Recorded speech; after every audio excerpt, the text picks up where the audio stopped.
ਵਾਹਿਗੁਰੂ ਜੀ ਕਾ ਖਾਲਸਾ ਵਾਹਿਗੁਰੂ ਜੀ ਕੀ ਫਤਿਹ। ਗੁਰਪਿਆਰਿਓ, ਭਾਰਤ ਦੇ ਵਿੱਚ ਅਜਿਹੀਆਂ ਬਹੁਤ ਸਾਰੀਆਂ ਸ਼ਹਾਦਤਾਂ ਨੇ ਜਿਨ੍ਹਾਂ ਦੇ ਸ਼ਹੀਦੀ ਦਿਹਾੜੇ ਅਸੀਂ ਉਹਨਾਂ ਨੂੰ ਸ਼ਹੀਦ ਕਹਿ ਕੇ ਤਾਂ ਬੇਸ਼ੱਕ ਮਨਾਉਂਦੇ ਹਾਂ, ਪਰ ਅੱਜ ਤੱਕ ਉਹਨਾਂ ਨੂੰ ਸਰਕਾਰੀ ਦਸਤਾਵੇਜ਼ਾਂ ਦੇ ਵਿੱਚ ਸ਼ਹੀਦ ਦਾ ਦਰਜਾ ਹੀ ਨਹੀਂ ਦਿੱਤਾ ਗਿਆ।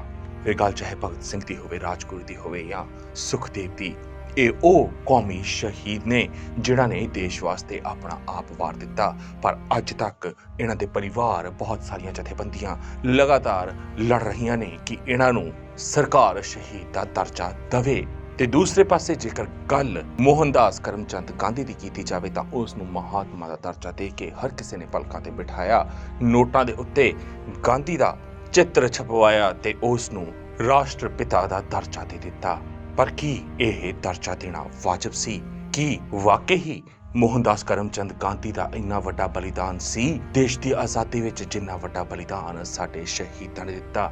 ਇਹਨਾਂ ਸਿਆਸਤਦਾਨਾਂ ਨੂੰ ਕਾਹਲੀ ਪਈ ਹੋਈ ਸੀ ਕਿ ਛੇਤੀ ਇਹਨਾਂ ਆਜ਼ਾਦੀ ਪਸੰਦ ਯੋਧਿਆਂ ਨੂੰ ਫਾਂਸੀ ਤੇ ਚੜਾਇਆ ਜਾਵੇ, ਕਿਉਂਕਿ ਬੁੱਧੀਜੀਵੀ ਇਹੀ ਦੱਸਦੇ ਨੇ ਕਿ ਜੇਕਰ ਉਸ ਸਮੇਂ ਦੀਆਂ ਸਰਕਾਰਾਂ ਚਾਹੁੰਦੀਆਂ ਤਾਂ ਰਾਜਗੁਰੂ, ਸੁਖਦੇਵ, ਭਗਤ ਸਿੰਘ ਇਹਨਾਂ ਦੀ ਫਾਂਸੀ ਰੋਕੀ ਜਾ ਸਕਦੀ ਸੀ। ਪਰ ਅਗਰ ਅਮਰੀਕਾ ਦੀ ਗੱਲ ਕੀਤੀ ਜਾਵੇ ਤਾਂ ਅਮਰੀਕਾ ਦੇ ਕੈਲੀਫੋਰਨੀਆ ਦੇ ਡੇਵਿਸ ਇਲਾਕੇ ਦੇ ਵਿੱਚ ਮੋਹਨਦਾਸ ਕਰਮਚੰਦ ਗਾਂਧੀ ਦਾ ਇੱਕ ਬੁੱਤ ਲੱਗਿਆ ਹੋਇਆ ਹੈ, ਜਿਸ ਨੂੰ ਉਤਾਰਨ ਵਾਸਤੇ ਹੁਣ ਸਿੱਖ ਸੰਗਤ ਨੇ ਉੱਥੇ ਮੁਹਿੰਮ ਵਿੱਢ ਦਿੱਤੀ ਹੈ, ਜੋ ਉੱਥੇ ਉਹ ਬੁੱਤ ਹੁਣ ਨਹੀਂ ਵੇਖਣਾ ਚਾਹੁੰਦੇ। ਆਓ ਪਹਿਲਾਂ ਇਸ ਵੀਡੀਓ ਤੇ ਇੱਕ ਨਜ਼ਰ ਮਾਰਦੇ ਹਾਂ।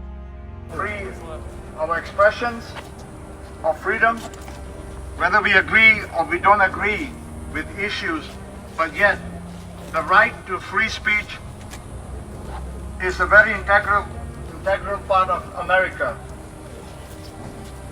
Why we are here today? We are here today to first of all recognize the fact that America is brutally divided today. Racism, systemic racism is one of the main reasons why we are divided today. We have seen the police brutality, the killing of George Floyd, and its aftermath has impacted every American household. America needs to come together. We have seen so much suffering, whether it was the plight of the natives, whether it was the Japanese intern camps, or the civil rights legacy that doesn't seem to have a closure even till today, as we see the sufferings of our fellow African American brothers and sisters.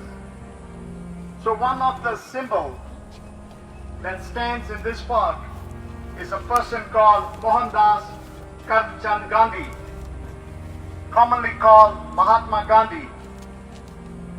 Gandhi has never set foot in America, but yet his statues adorn every city from San Francisco, Washington DC, New York, you name it. Most prime real estates aligned with the statues of Gandhi. The Hollywood Gandhi, the mythological Gandhi created by Hollywood and the propaganda of India, is a far cry from the actual Gandhi. Gandhi was the person who sold the first seeds of apartheid in the colonial white Africa.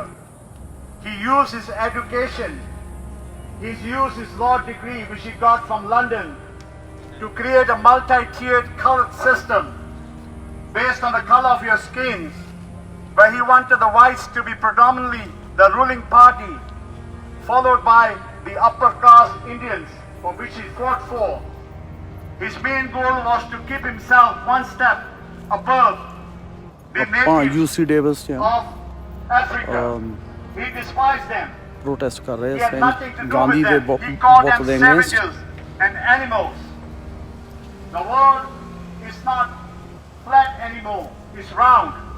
And with this roundness, we have information in our hands, where we see today America is standing up to its own domestic racism.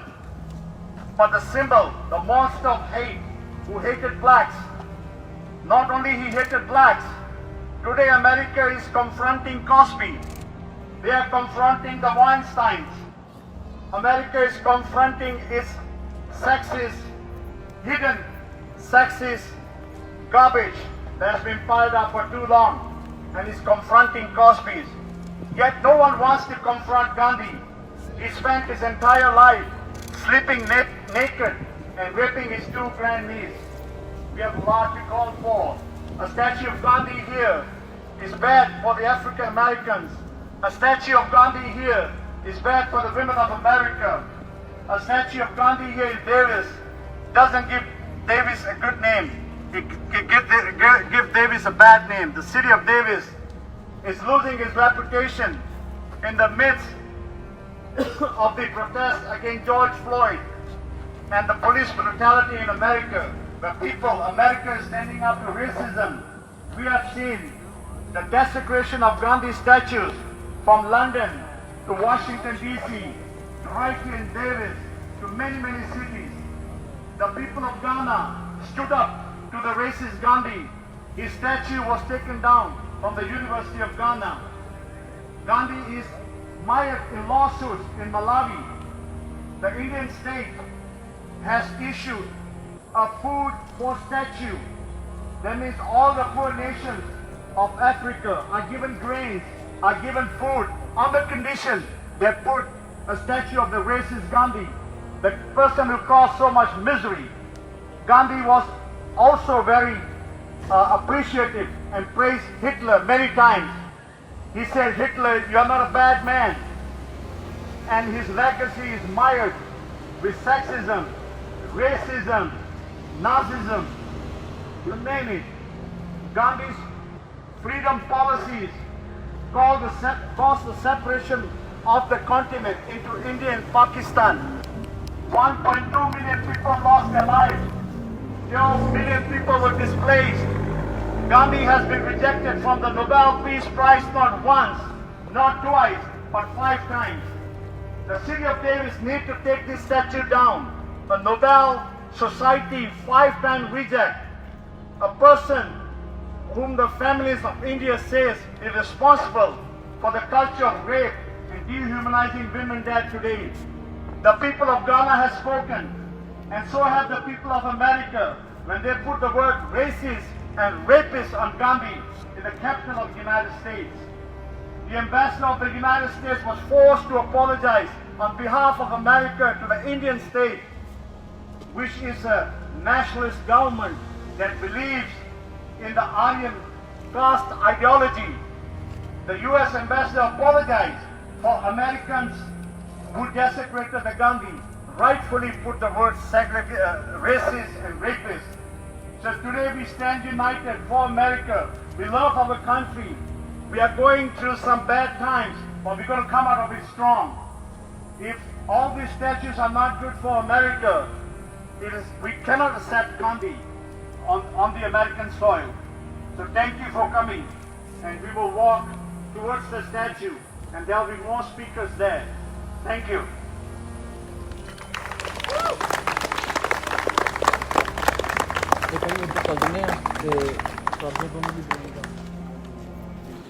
ਹੁਣ ਤੁਸੀਂ protest ਦੇਖ ਰਹੇ ਸੀ Davis California university 'ਚ ਆਪਣੇ ਸਿੰਘ ਸਾਰੇ protest ਕਰ ਰਹੇ ਆ ਗਾਂਧੀ ਦੇ ਸਟੈਚੂ ਨੂੰ ਰਿਮੂਵ ਕਰਨ ਲਈ they're all over the California. Hey, hey, ho, ho, Gandhi, Gandhi got to go. Hey, hey, ho, ho, Gandhi, Gandhi got to go. Hey, hey, ho, ho, the racist Gandhi got to go. Hey, hey, ho, ho, the racist Gandhi got to go. Hey, hey, ho, ho, the racist Gandhi got to go. Hey, hey, ho, ho, the racist Gandhi got to go. Hey, hey, ho, ho, the racist Gandhi got to go. Hey, hey, ho, ho, the rapist Gandhi got to go. Hey, hey, ho, ho, the rapist Gandhi got to go. Hey, hey, ho, ho, the racist Gandhi got to go. Hey, hey, ho, ho, the rapist Gandhi got to go. Hey, hey, ho, ho, the racist Gandhi got to go. Hey, hey, ho, ho, the racist Gandhi got to go. Hey, hey, ho, ho, the racist Gandhi got to go. Hey, hey, ho, ho, the rapist Gandhi got to go. Hey, hey, ho, ho, the rapist Gandhi got to go. Hey, hey, ho, ho, the racist Gandhi got to go. Hey, hey, ho, ho, Racist Gandhi got to go. Racist Gandhi got to go. Hey, hey. Ho, ho. Racist Gandhi got to go. Hey, hey. Ho, ho. Racist Gandhi's got to go. Hey, hey. Ho, ho. Racist Gandhi got to go. Hey, hey. Ho, ho. Racist Gandhi got to go. Hey, hey. Ho, ho. Racist Gandhi got to go. Hey, hey. Ho, ho. Rapist Gandhi got to go. Hey, hey. Ho, ho. Racist Gandhi got to go. Hey, hey. Ho, ho. Rapist Gandhi got to go. Our next speaker is a South Asian specialist who is very familiar with the affairs of Southeast Asia. His name is Peter Friedrich. He's a writer. He authored the book Captivating the Simple-Hearted. He has written numerous reports and is a well-known figure throughout the Indian subcontinent. Peter Friedrich.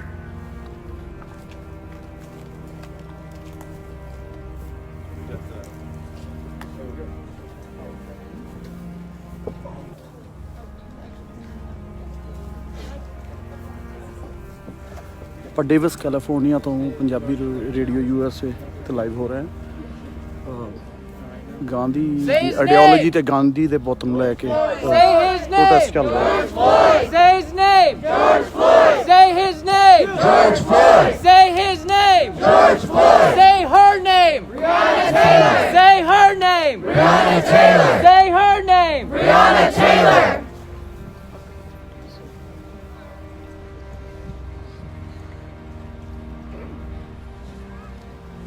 Yesterday marked the 155th anniversary of Juneteenth, the day celebrating the final liberation of African Americans from slavery. The struggle did not end there. It continued for decades as African Americans faced segregation, discrimination, systemic racism. It continues even today, as our country is still dotted by statues of Confederates, statues of people who fought a war to preserve slavery.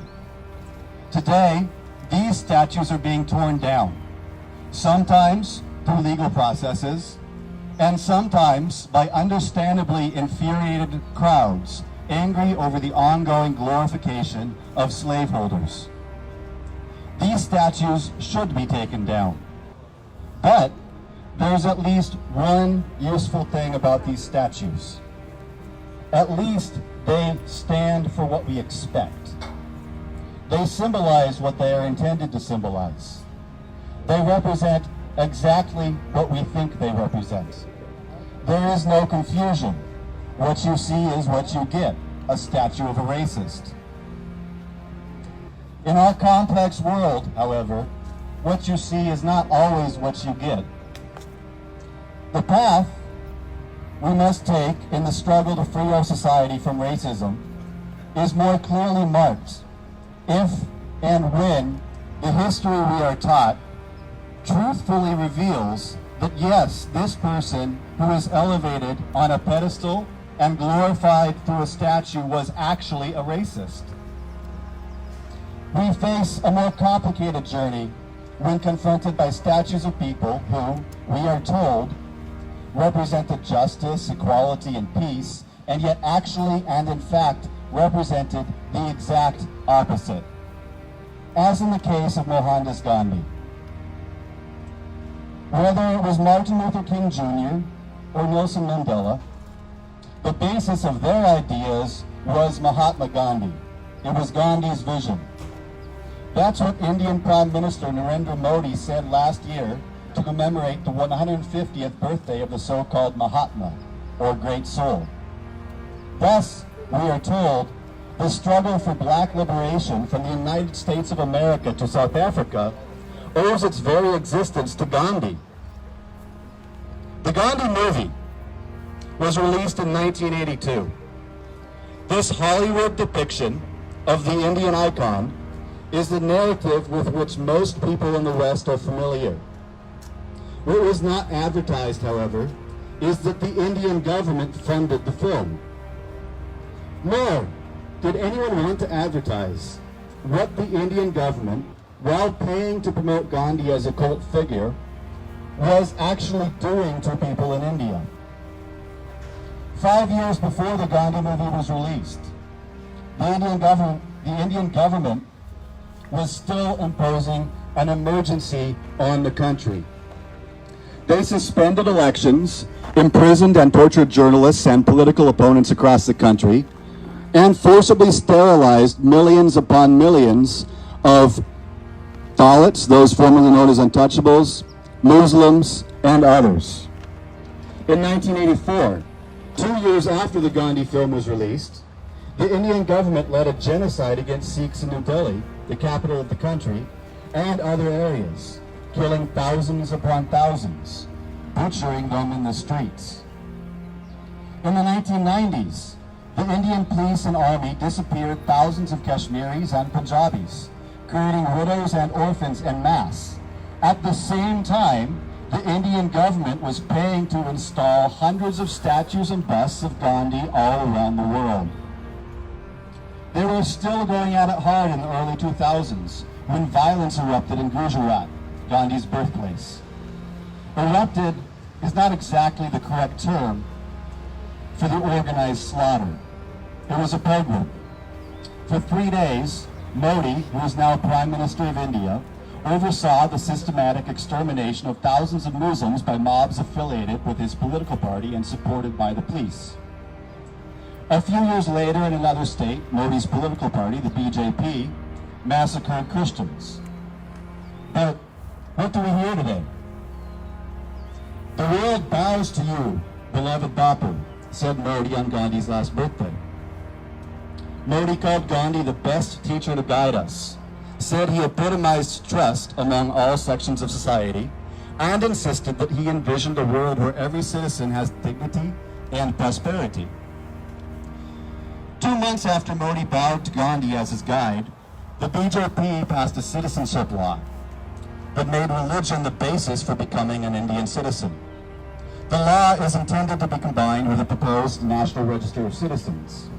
Coupled together, these laws provide a legal route for the BJP to begin cleansing the land of Muslims and ultimately of all non-Hindus. 2 months after that, the BJP, with collaboration from the police, staged an anti-Muslim pogrom in New Delhi. And yet, the BJP's Modi tells us, as long as Gandhiji's philosophy remains embedded in humanity, he will remain relevant and continue to inspire us. Hiding behind the mask of Gandhi as the so-called father of India, the violent and supremacist rulers of that country today use Gandhi diplomacy, or propaganda, as a foreign policy weapon to conceal their atrocities and divert attention from their constant and most egregious violations of human rights. Yet, what if Gandhi is only able to be used to whitewash the BJP's atrocities because Gandhi himself has been whitewashed? What will we find if we strip away Gandhi's mask? What if Gandhi did not represent what we are told he represented? What if the story we think is really true is actually propaganda? What if the statues of Gandhi do not symbolize what they are intended to symbolize? What if we've been fed poison, passed off as sugar? What if Gandhi was actually a champion of racial inequality?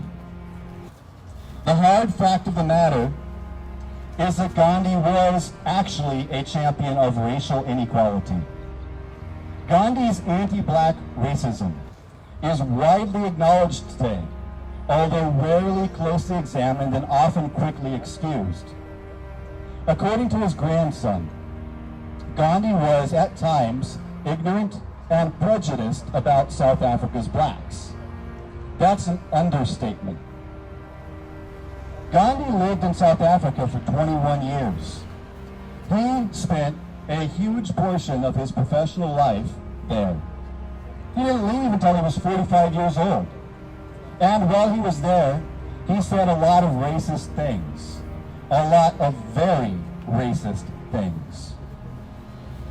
Gandhi called black Africans savages and said that they are very lazy, are of no use, and are as a rule uncivilized.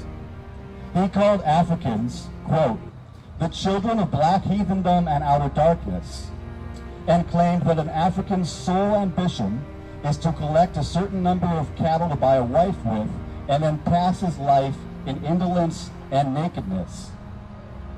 Time and time again, Gandhi argued that special taxes, passes, and registrations were necessary for Africans but wrong for Indians because, he said, Indians were hard workers, but Africans did not work at all. Over and over again, Gandhi told the white colonizers that it was an insult and a gross injustice for Indians to be classed with Africans. Gandhi told the colonizers that Indians and Europeans belonged to the same stock, the quote-unquote Aryan stock. While the Africans sweated and bled under the oppression of colonialism, Gandhi was hobnobbing with the colonizers, telling them that he believed in the purity of race, that he wanted the purity of all the races and not just one alone, and that he thought that the white race in South Africa should be the predominating race. And here's the important part. Gandhi didn't just say racist things. Gandhi demanded segregation. And he joined the white colonizers in a war to exterminate African freedom fighters. For 15 years, from 1895 to 1910, Gandhi campaigned, sometimes successfully, for segregating Africans from Indians in neighborhoods, schools, post offices, trains, prisons, and even on footpaths. Gandhi was 36 years old when he begged the colonizers to allow Indians to play their part in a war against Zulu rebels, when he raised a special fund and sent care packages to the colonial British soldiers fighting those Zulus, and when he ordered Indians to volunteer for military service to fight Africans because, quote, now is the time when the leading whites want us to take this step. Then Gandhi partnered with the colonizers in their war against the Zulus, and afterwards insisted that there was no reason for outrage over the great atrocities perpetrated by the whites on the Africans. For a man who was championed as a great soul and pushed as a saint for the African American civil rights struggle, Gandhi sure is a strange choice. Gandhi never changed. Was it just a young and immature Gandhi before he evolved? That's what some suggest to whitewash the racism and demands for segregation that were repeatedly raised by an exceptionally well-educated man in his 30s and 40s. Gandhi never changed. He never acknowledged his words and actions. He never apologized for them. And he definitely never took responsibility for them. Instead, Gandhi moved back to India and switched from promoting racism to promoting casteism. And then he threw being a sexual predator into the mix. Ranging from hateful soul in South Africa to great asshole in India, Gandhi was certainly a mixed bag, but he was not a Mahatma. Great soul, after all, is not usually a term that we reserve for men in their 70s who force their teenage relatives to sleep naked with them. Convict, maybe, but not Mahatma. Gandhi was never tempted by power, Prime Minister Modi tells us. But Indian feminist Rita Banerjee tells a different story. She says, I saw Gandhi as a classic example of a sexual predator, a man who uses his position of power to manipulate and sexually exploit the people he directly controls. The statue behind me was paid for by the Indian government. It was installed in 2016. Indian Americans who protested the installation warned the city government who they were honoring. Gandhi was a child molester, said former Yuba City Councilor Tejman. He was a predator on members of his own family, young women, said Sacramento attorney Amar Singh Shergill. The city of Davis ignored the truth. Amar Singh Shergill also said, if the statue can go up, it can come down. That's what happened to the statue of Gandhi in Ghana that was installed at the same time as the one here in Davis. 2 years after it was installed, it was torn down. Around the world, Gandhi's statues are being blocked, protested, and even vandalized because of his racist legacy. Here in America, we are pulling down Confederate statues because they symbolize exactly what they are intended to symbolize: racism. Gandhi, a man whose real legacy is racism, casteism, and sexual abuse, has been falsely projected as a civil rights hero. He has robbed our true civil rights heroes of their rightful place. The Gandhi statues around the world do not symbolize what we are told they are intended to symbolize. And it's time to start being honest about history and truthful about what symbols actually symbolize. History, grounded in reality, reveals that statues of Gandhi are actually symbols of racism. Whether it's for the Africans whose rights Gandhi trampled on, or for the Dalits who suffer from his support for the caste system, or for the women that he preyed upon, or for the minorities in modern India whose oppression is whitewashed by propaganda, one thing is clear: Gandhi has got to go.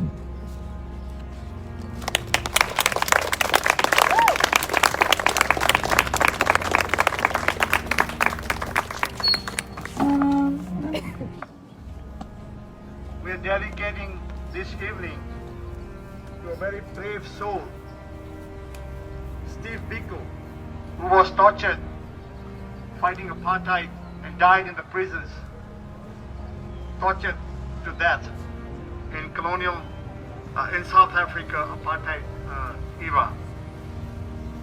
As we know, a change is going to come. And we know a change is going to come. And we have an African American young spirit amongst us. He's going to run for the city council in Davis. And we need a change. And we know a change is going to come. And I'm going to introduce you the first and the next, the first African American to win these coming elections. And he will be our city council member sooner than later. And I want to invite Mr. Dylan Horton to come and share some words with you guys.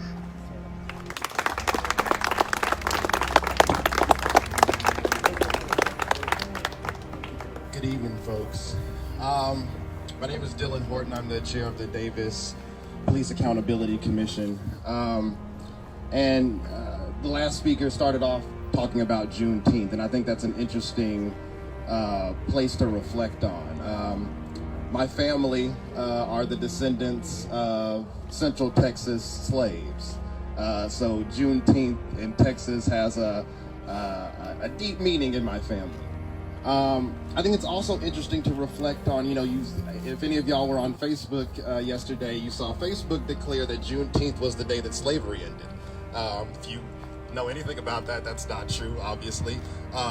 Slavery still continued in the Union states that were not covered by the Emancipation Proclamation, and it would take until the 13th Amendment was ratified for slavery formally to be ended in the United States. I think that's interesting as we reflect on evolving systems of oppression, as we reflect on the degree to which people's history are whitewashed and erased of the inconvenient truths often present there. this should be, in my view, an easy issue for the city of Davis. It's a statue right behind me of a anti-black segregationist who had a history of abusing girls, who set up multiple systems of oppression in multiple countries. If this is consistent with your values, then okay, that makes sense to have this statue here. If you talk to many people in Davis, do you want to identify yourself with an anti-black segregationist? Most people, I would think, are going to respond, I don't want to be associated with that. That does not represent my values. Yet the statue is here. Yet the statue is here. So the statue has to come down. That's the only thing that's consistent with our values. But y'all obviously are here today because we don't have a leadership in our city that's given that to you. The statue's been here for about 4 years now. When the statue was put here in the first place, it was protested by people in this community, protested by people all across Northern California. Yet the statue's here. Every year that the statue has continued to be here, it's been protested by people in this community and people all across Northern California. Yet the statue's here. I've had the chance to talk with some of you who have been on the front lines of this for a number of years, who have talked to leaders in our city, leaders in our city staff, leaders in our current city council, who have been, using my own words, dismissed and rebuffed when a conversation about whether or not this is consistent with our community's values is had with our city leaders. I don't want to be super political and self-aggrandizing here, but obviously this is not going to change with your current city leadership, right? Y'all have an election in November. You have a presidential election that's going to be on that ballot. But if you live in Davis, there will be a city council election on your ballot too.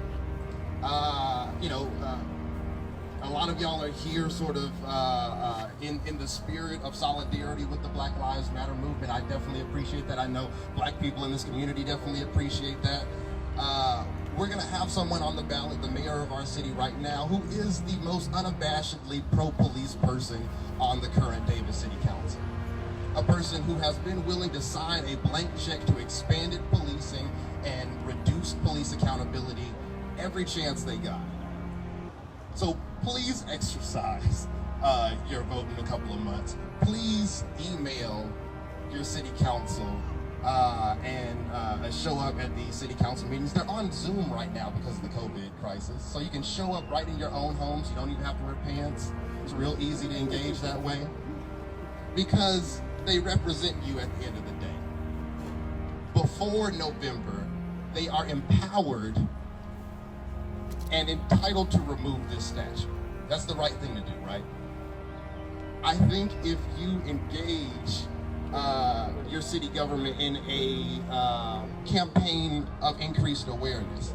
I was just reflecting on the first book report that I did on Gandhi in, I assume, elementary school or middle school. Obviously the most whitewashed of histories possible.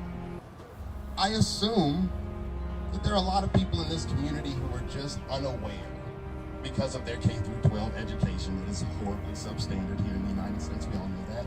But because of that, they are unaware of the truths present in Gandhi's history, of how inconsistent with each and every one of our values this representation here is in our community. In Central Park, right next to the merry-go-round and the kids' playground, right where we have vigils, sort of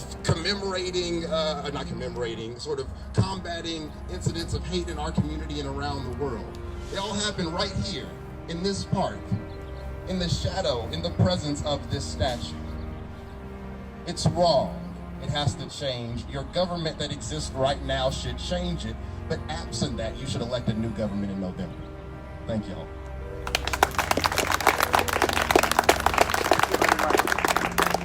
We have students and we have educators here. Our next speaker is Dr. Amrik Singh. He teaches at the Sikh State Punjabi program, and he's very familiar with the history of Gandhi. Dr. Amrik Singh.